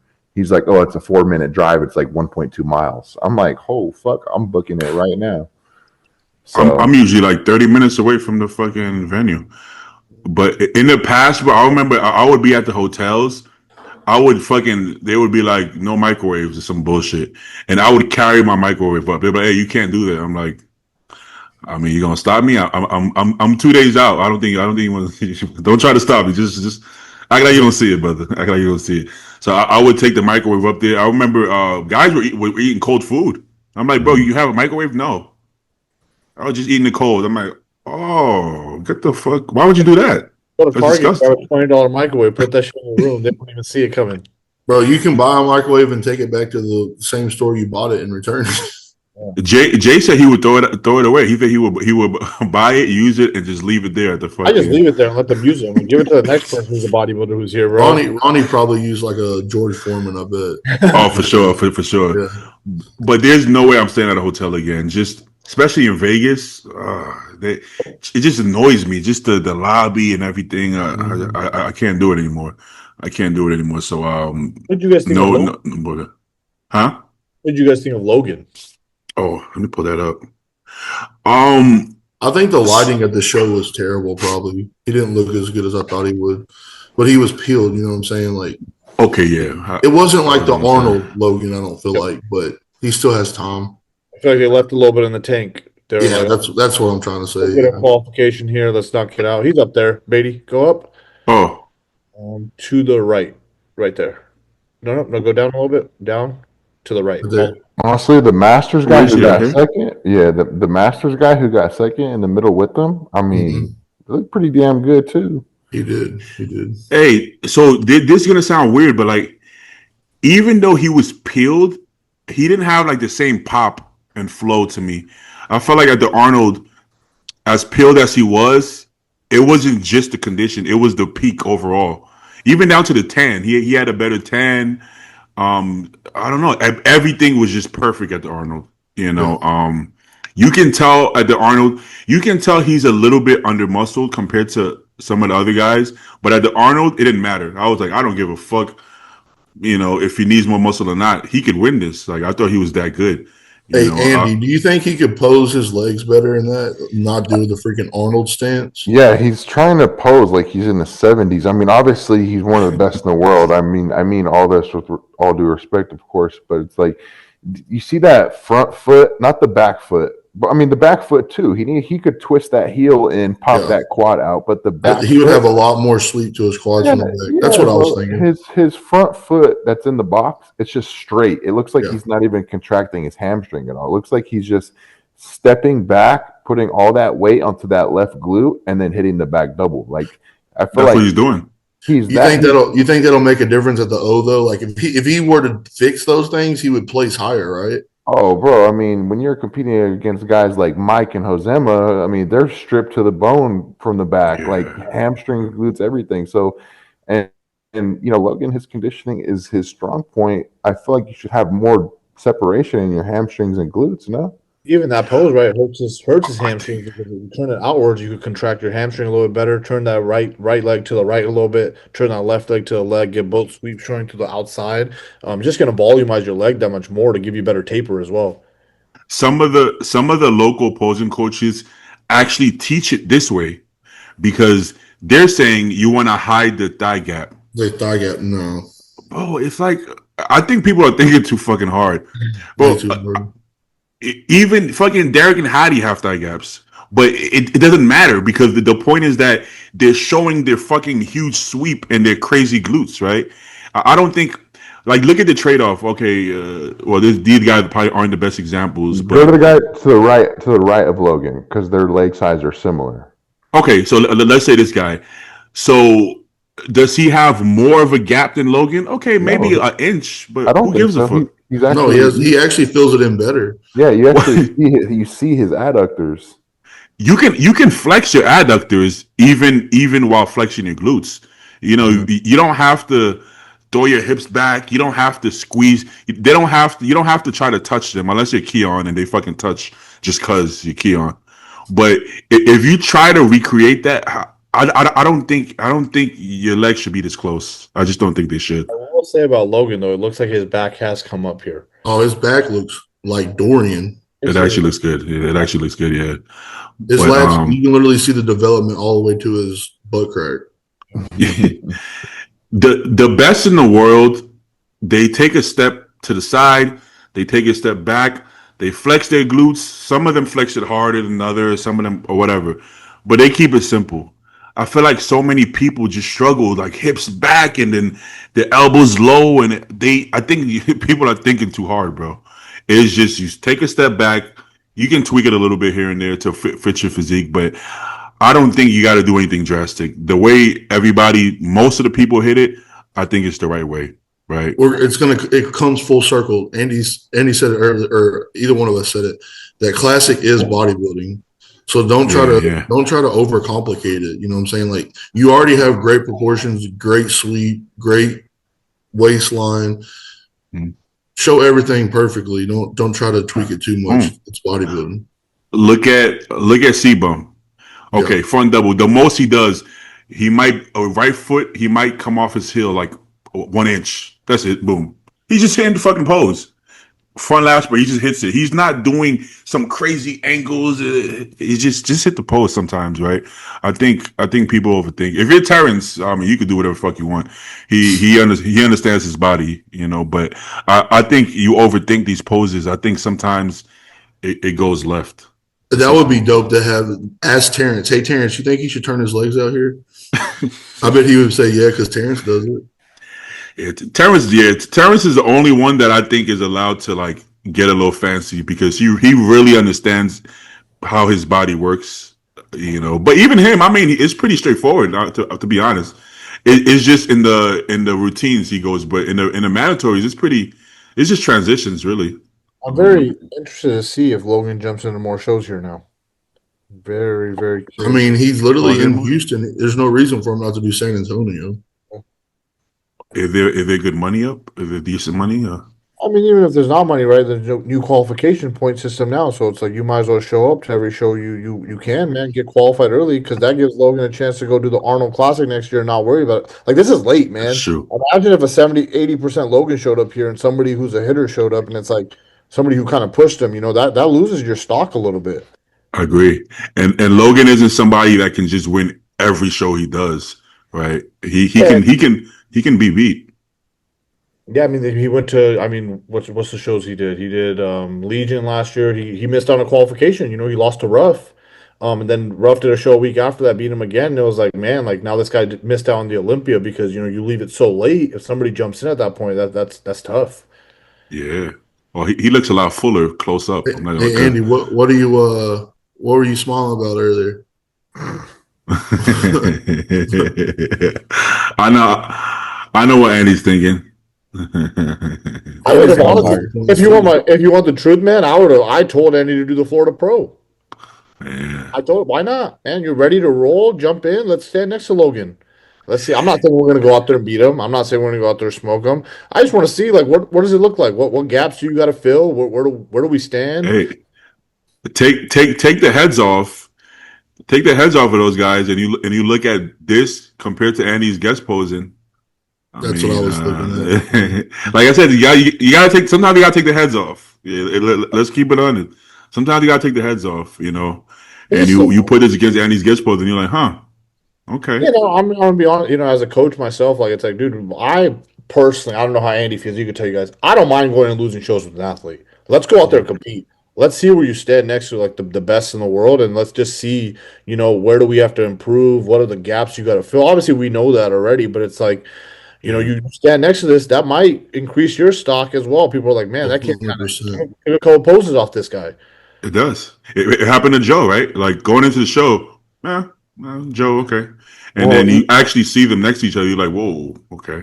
Well, to be honest, I don't really, you know, I would love to jump into a show and see a ton of big names like Logan or Justin Batterina or whoever it may be, right? Like, you know, people that are in the top 10 at the Olympia. Because in my mind, well, I'm going to have to compete against them at the Olympia anyway. Like, there's no hiding, there's no ducking. Like, let's go ahead and try it now. So, you know, I'm not really, you know, I think it's dumb to be intimidated of someone like on stage. It's like you're not just going to avoid this person forever, right? So it's like, you know, you gotta get up there and like Prop said, compete. And if you get smoked, then you go back to the drawing board and you figure out how to come back better. And Patrick, Who's that dude on the right of Logan? He's pretty good. That's the Masters guy. He won the 40 and over. Bro, he looks in those other videos, he looked really good. Yep. Yeah. one thing about Logan too is man, Patrick Tor's been on a tear this year. Man, his peaks have been on a smoker. Like everybody is pretty much nailed on the head with very similar like looks, hardness, dryness, fullness. Yeah, you could say some here and there, but it's like man, it's very impressive. Hey, Justin, do you keep up with Classic like pretty well? Like you know, like most of the guys and stuff. Yeah. Do you think Neo One Punch Nas beats Logan's look right here? It's crazy. And Nas is taller than him too, as well, right? I think they're about the same height. I think they're both He's like so bubbly. The only thing that kind of hurts him is his arms. Like they're just kind of long, like his biceps are long. But honestly, like Nas is one of my favorite guys in Classic. Like I would put him up against probably anybody. Top 5 this year. Me too. Me too. I mean, I don't know what the judges are gonna do, but if I'm judging, he's in the top 5. Personally. Yeah, 100%. Yeah. But like I said. So to answer Andy's question, yes, I prefer this physique in the way that he does things better than Logan. Hey, shade or nothing, but if it, you know, this bodybuilders always like the bubbly classic guys. Is it because we're bodybuilders? Yeah. Probably. Anytime I see like a classic guy, even a men's physique guy that's bubbly, I'm like, I like that physique. You know, this to me is fucking insane. It's insane. The proportions, you know. Yeah. Imagine seeing him with 30 more pounds. Yeah. I mean, I've been following him for a while, and then like years ago, I'm like, he had a good waist, but the more muscle he's added, it looks different. Like 2 years ago, like you wouldn't be like, this is a top 5 guy. You would be like, well, yeah, nice waist, nice waist. You Just got some good sweeps. the clean lines and the shape and the Oh, skin texture. It's just very, very well put together. Yeah. I also like the minimal posing. He's just hitting the fucking poses.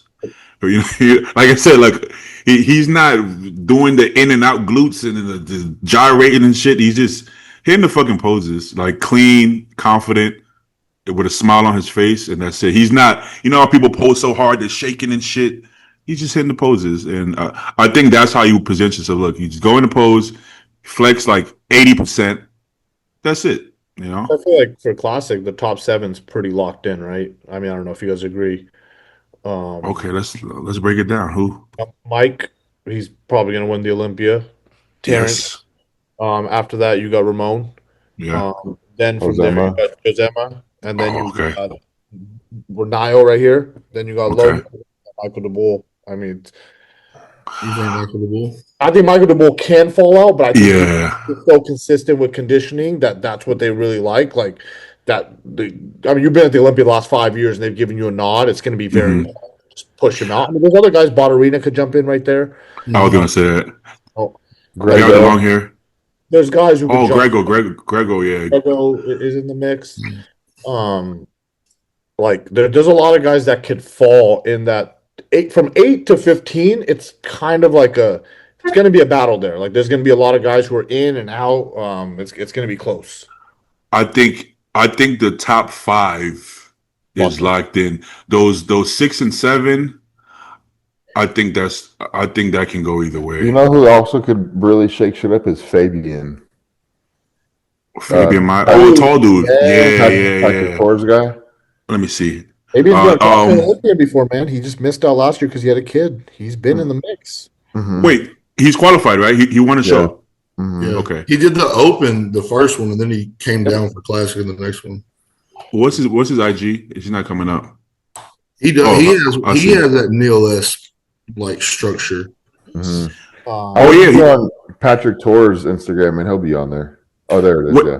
Wait, he took what in Open? Where he placed in that Open show? Like third or fourth. Yeah, third.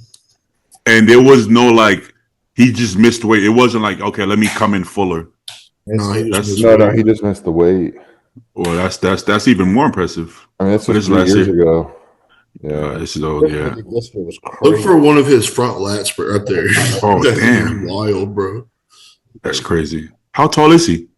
He's tall, 6 Yeah, foot he's tall. 3. He's 260 pounds is his cap. Oh, so he's like what, 6'3", 4"? He's a tall guy. Well, the good thing is he doesn't look 6'4" in the video, which is you don't want to look 6'4". He looks tall, but not 6'4". Like, does this for you guys beat Logan? Yes, I think so, yeah. I think so. I think so, 100%. I'm not saying necessarily the judges will see it that way, but I see it that way for sure. Because I feel like Logan is very good, very classic, peeled to the bone, has great muscularity, fullness, but he's still missing some body parts. He looks extremely classic, but it's Density. not put together yet. Yeah. Goes Yeah, back to it. Classic is still bodybuilding. Exactly. Bro, you can't like people make it sound like you should punish somebody for being muscular in classic. It sounds crazy. Like, oh, Mike, he's too much. How can he be too muscular if you make the weight and you have the best X frame? You have the best X frame in the time.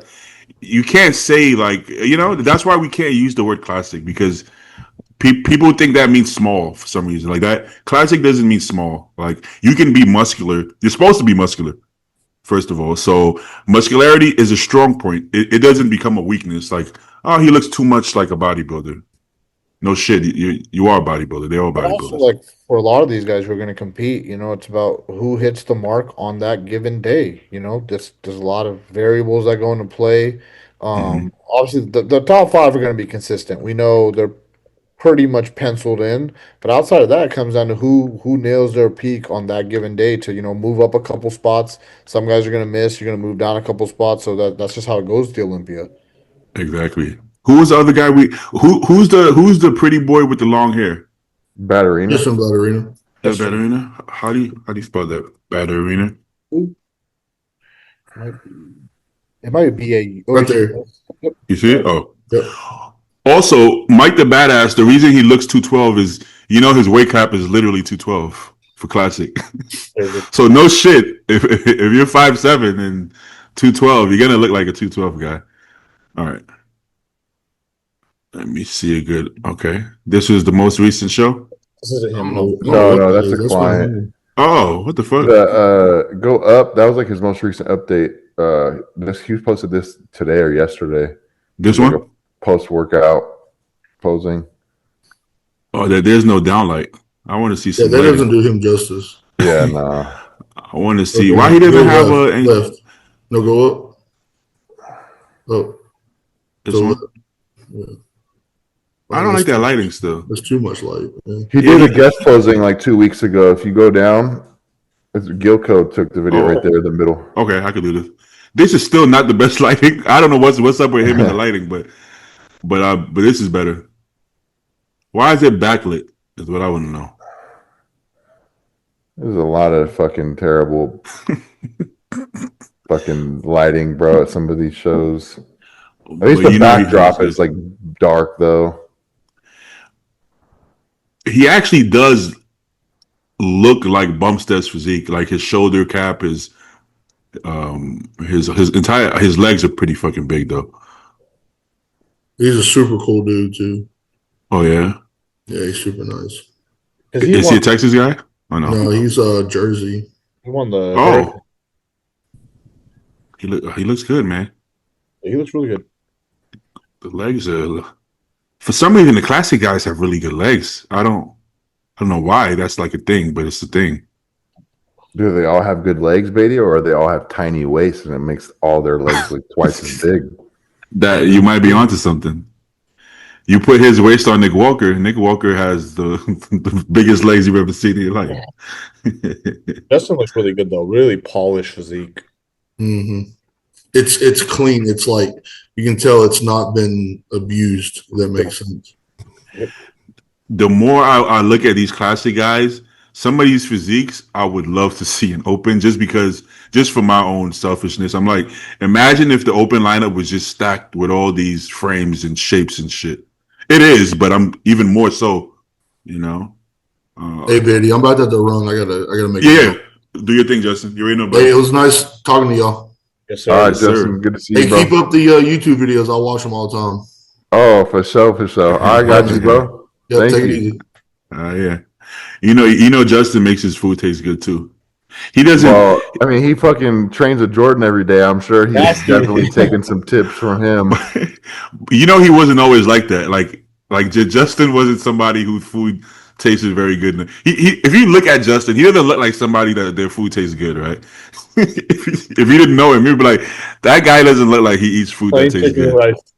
Yeah. Well, baby, like a week ago, Prob pulled my condiments, artificial sweeteners, and all that. Oh. And so, like, I'm not using any of that, like, sugar-free syrup no more, or, like, any of my flavor gang sauces. And, bro, my shit still smacks, bro. Like, I'll do cream of rice. I'm sure you guys seen it, but let's say I get like 90 grams of cream of rice. I'll do 45 in a bowl, and I'll do 45 as a waffle, and then I literally like dunk the waffle in the cream of rice, and it's like It still slaps. I don't know about you guys, but I actually enjoy when condiments get taken out because not only does it help with like digestion, I feel like for sure, but I feel like it actually makes the food taste better because you're actually eating the food as it's meant to be eaten versus like covering it in a bunch of random things. You're also motivated by the goal right now, right? Like, yeah. You're like, man, like the condiments got pulled. Oh, we're close now. Oh yeah, it makes you feel like we're in the trenches now. At that point in prep where you're at, everything tastes good. Honestly, like I said, bro, the dog. I would be making my dog's food, and I'd be like, oh, it just smells good. Oh. Bro, I make my dogs like chicken thighs with some like little mixed veggies, and I'm like heating it up in the pan. I'm like, bro, I would smack this in the off season, bro. I thought I was crazy. Like I got the fucking. I put some the pumpkin in there. Put some blueberries. I'm like, oh damn. I've never tasted it still, but I think about it. I'm like, I taste this shit, But yeah, at that point, everything tastes good. And to be honest, sometimes if it has too much flavor, you get tired of it faster. Mm-hmm. You know, if it makes sense. So if I told you eat your favorite food, lasagna or some shit, have it 6 times a day for 3 months, you're not gonna like it very much after a few weeks. Unless you know how to cook it and it comes out beautifully every time, and then you could change the way you cook it. You use different noodles. You Change the different, flavor. yeah, like Yeah. I don't know, bro. Yeah. Like I remember when we were on with Jordan a couple of days ago. He's like, oh, my clients will tell me like they hate their meal plan, and I'm like, send me a picture of your meal, and it's like some, bland, plain George Foreman grilled chicken breasts. And then there's like some steamed broccoli, and then there's like a little cup of rice on the side. You're like, yeah, it looks terrible. What I'll say this though, when I first started using Flavor Gang, it was almost too good to the point that I was thinking about food too much. Mm-hmm. I'm not even gonna lie. I remember that because with the cream of rice, I was like this. I look forward to it so much because I went from plain cream of rice. The So orange for box. that, yeah. So I went from that, and I was like, this is kind of maybe too good because now I'm craving it more. Mm-hmm. Which I don't think it's a bad thing, but yeah, I was almost too into my food. Yeah. Now I'm used to it, So definitely make your food taste good, but if you use Flavor Gang, it might get too good. I'm just letting y'all know. So nah. You use code Macho at checkout. Use my code. You might. Oh yeah, but or use Andy's code. What's your code, Andy? AP. AP. Use code AP or code Wyatt or Abbott, whatever it is. But Code Hutch. Oh, Hutch, yeah. You know what? I think Hutch was using it before all of us, possibly, right? Yeah, he's been with them for like 2 years, I think, because I've only been with them since like June, and so like they're bringing back flavors. Like, they're bringing this next one they're releasing for next month is pumpkin pie, I think, or pumpkin spice. Yeah. And Jordan's like, oh yeah, it's my favorite one. Like they had it last year, and I'm like, oh fuck, like I wasn't even. I think Jordan needs his own sauce. You got to make the Hutch sauce. The Hutch sauce. But because Jordan, he might actually use it probably also more than everybody else. His shit is stocked full of that shit. Oh, same, bro. I have like 20 bags of cream of rice, and every morning I'm like, oh fuck, which one? I kind of battle saving it for prep versus using off season because I want to use it, but then it makes prep special. And I get to have this on prep makes it special. Whereas off season, I'm not very hungry anyways. But we've been off for a minute. You guys how long we been on? Yeah, we can jump on. It's like an hour and a half at least. Cool minute. Did we cover it? Let me just make one more score. Make sure we covered everything because I don't like to miss. Every once in a while, I will get off, and then I'm like, "Oh fuck, we completely missed talking about something that we should have talked about." I think we covered everything. Oh, okay. Did we say how do you guys think Erz is gonna do at the Olympia? I think he'll be outside the top 10. You said outside? He'll be outside the top 10. I mean, that top 15 is like now. That's like. I think he'll be in the top 15. I just think he'll be outside the top 10 because the guys who are going to be in that top 10 are going to have muscularity and also the backs to match. This is really hard to make the top 10 right now. Yeah, but I think it just brings so much more excitement. I mean, just this year alone, like the Open is exciting, the Classic is exciting. But then imagine like next year, you're going to have guys like Joe in there potentially. You're going to have Erz after a full off season. Who knows? Maybe Ramon. Maybe miss out though. Next year, you're going to have guys who are going to miss out with the new rules, right? Like, no, well, not in Open because it doesn't really apply to Open. Yeah. Shit, you're going to have Michael Krizo back, right? Nathan Diasha. Oh, no, I don't think he's coming to America. But there's people who haven't. Hunter isn't competing. Hunter, yeah. Rafa. You know, I wish made it, bro. Is Baruz. Baruz, yeah. I would have penciled him in for that top 10 for sure. Yeah, he's the one I want to see the most, but I don't think Baruz will ever. If he couldn't get in the country before all this like political stuff happened, I don't. The truth is this. Nobody wants to say it, but I think most people already know. He served in the military there. And I think that's the whole issue because Oh, I didn't know that's that. considered like intelligence, right? If you were part of the military or any kind of federal law enforcement, they're not gonna let you in the country. They feel like it's a conflict of. I don't think Barry's gonna do anything. Obviously, he's coming here for bodybuilding, but just it's they would never let 100%. you if you serve they wouldn't let you in the country. So I don't think they're gonna let him in. That's unfortunate, but he did nothing wrong. He's just serving his country as he should. But I'm gonna I think because of that, I don't think he'll ever make it. put you on the spot here, Beatty. Mhm. Where do you have Andy at this year's Olympia? And we just said the top 7. I think outside of those guys we named, I think he can beat anybody outside of those guys. Personally, now I'm talking about physique wise. Okay, Okay. there is something to be said about getting a good look. If you win 3 shows, you would get my attention, but I don't know if every judge knows what's going on at all these shows. So if we're talking about strictly how he looks physique wise, I think anybody outside of those top 7 guys.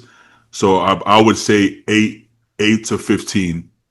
I think he could be as high as 8. Once again, physique wise, there's going to be names that are going to get a better look. But let's see. I mean, sometimes you'll be surprised. Sometimes you'll get the look. I think Well, I sometimes you'll think get the look. Well, first off, I appreciate that, Beatty. You don't need to, blow smoke just because I'm right here, but I don't think you are, No, thankfully. no. But I think what me and Prob are really trying to do is obviously bring the best overall package, but we've been, just harping on conditioning, right? So we truly feel like in a lineup of say 60 guys, everyone has nice shape. Everyone, is under that weight cap and looks kind of similar. But like if you're in a lineup with 60 guys, what's the one thing that'll make you stand out? Obviously, if you're not a big, huge name like a Grego or whoever, it's I like agree. if you're the most sliced guy in your group in the individual groups, like you're gonna get a look, like Automatically. that Yeah. in our opinion, and at least we hope, right? Yeah. I mean, yeah. I think condition is the one thing that will always land you a look. Even if you have to, even if you, even if to get there you maybe lose some pop. I think to get the look is worth it. Once you're established, I think that's when you can play with the looks. Yeah. Especially with somebody like him, like right now, he's 4 pounds heavier than his lowest weigh-in for his 3 pro wins. So it's like in this conditioning that he guest posed in, a day ago. So it's like he's Exactly. still 4 pounds up on that. So I'll pull off another 2, and it's like, man, you're still heavier than those wins, and you're also in better condition at this point. Like, that's something that we're hoping gets us a look. Obviously, first Olympia, at that point, you just roll the dice, and the way it stacks up, it just does. Exactly. Yeah. The first time I was ever in true shape, like, oh, I'm peeled, I knew that I lost a lot of pop. But honestly, I was like, I'm gonna be first call out regardless. No matter what, I'm gonna be first call out. Just because I can't see any other super being this peeled. Joe was actually, and he was bigger, so of course Joe won the whole show. That's But like that. I was gonna say that's like the teeter-totter game me and Prob are playing right now because we wake up one morning and he's like, "We're sliced to the bone. We're not going to change anything. Keep it the same." All right, I have one day on my normal low day plan. He's like, "All right, no, you're too low. We need to feed you up. Okay, go back down. Okay, feed you." So Because we're not. the way He's it not. works. He's not ever going to let me lose the pop, right? Because he knows like yeah. it's not a conditioning It's show. like a game you play, right? It's like you look at an athlete and they're peeled. You feed them for 2 days in a row. You get some pop back, some life back, and the next time you hit that new low again, the condition looks a little bit better because obviously hmm you're a little bit harder, you're a little bit drier. You're like, I like this new 224. Okay, cool. Let's pull back up to 227 and play that game again and pull down to the now 223. Okay, a couple more details out of here. Then you get down to Exactly. 222.5 and you're like, man, the quads look a little bit smaller today. They lost a little bit of volume. I don't want to lose that anymore. And then that's where you just start playing with a look every day, couple hours. 100%. You usually the weight usually looks better on the way up, right? The first time you hit that low weight, it's like you're flat. Then you come back up, and then sometimes some people looked at, let's say 225 is your best weight. Some people look the best at 225 by going to 220, then back up, right? Some people look better at 225 by going to 220, then up to 228, then drying back out to 225, right? So it's like, how do you know? Like you That's where said, you kind of play with it. start playing the game like Jordan Hutcha talked about. Like you go to the gym and you find a look and you're like, man, he's 227 right now in the gym. Full Yeah, round, hard. Imagine that waking up on show day with some fluids manipulated, sodium manipulated, potentially a diuretic in if needed. That 226 in the morning on show day compared to this gym look is going to be drier, harder, and he should have that a relative good amount of pop left. And that's where you start to like kind of fine tune what look do you want to bring. exactly. If you allow yourself to flatten out too much, sometimes you look less conditioned, right? I watched John Jewett Texas vlog, and they told him that was his best look, and I actually agree. And he was actually what he say 4 maybe 4 pounds heavier, and he's like, well, you look leaner, Also right? press the skin so hard, you'll be able to showcase all that detail. Like like after Andy's high days, he's had one yesterday. We'll look at it meal by meal. Okay, cool. Like how does the muscle look? And it's like, damn, you put in meal one. It's like, damn, your glutes look way better at 225 now that you're a meal in, or 227 now that you're a meal in, because like the muscle is fully pressed against the skin. So we're actually able to showcase the detail you have. 100%. Yeah. I was in the hotel room with Stu for the Cal Pro. That was last year, right? Last year. And his best look was that night, and with all that food in him. But unfortunately, with all that food in him, his stomach is out. So they can't actually bring that look. They have to bring a look that's close, but with a flat stomach. So by the time he hit stage with a flat stomach, he didn't have the pop, right? So it's like, damn, So, but with the pop, he looks harder, right? He looks harder with the pop. So everybody. So I think for him, it's going to be, how can I keep that pop and keep my stomach down? And who knows how you're going to get there? You got to figure it out. Hopefully small food volumes, adding in carbohydrate dense meals that are just, not huge meals. Yeah, yeah. That's the only way to really do it, and finding foods that work within that given criteria. For me to be able to pull my vacuum in, I can't have any big meal show day. Very small meals. I try to keep it down to one meal only before show day. But that night, I try to have really high carb, high fat, high sodium, just for the last meal. And then the show day, sodium high, but carbs are not high. Carbs are like moderate, and protein is moderate. So it's like basically like 6 ounces, 6 ounces. So really, really small. Everybody's so different. Like you look at a physique like Andy and like the peaks we've done on him, and it's like, dude, he wakes up, obviously he's peeled, and then you see him with 6 meals in, like his condition has barely moved like a touch, and that's after like eating him 700, 900, and now 1100 grams of carbs that last day, and it's like, how is your condition not moved? But some guys just, they have that gift where it's like you keep feeding, it's like, man, you're literally not getting any softer. I'm a little like I didn't diet. If I carb up like most people carb up, it looks like I didn't even diet by that time. But for me, sodium is big. If I want pop and pump, sodium. It's almost like sodium is more important than carbs for me. The carbs can smooth me out, but the sodium doesn't smooth me out. It just makes me look better. Some people keep. I don't believe in. I know they used to cut sodium. I think it was Friday and then add sodium show day. That was like an old school thing. I don't believe in cutting sodium. Earlier, I mean, I don't really cut it at all. I mean, it's an essential mineral. You need it. Yeah, I don't. I usually up it. Sometimes Friday night, sometimes Saturday. For me to cut sodium, bro, I mean, we would have to be pretty off or pretty watery, and Exactly. I don't even know if you would look better. I thought it's going to potentially look flatter, and then the muscle just looks soft, and your physique soft, and you're like, damn, man, this is just a terrible look.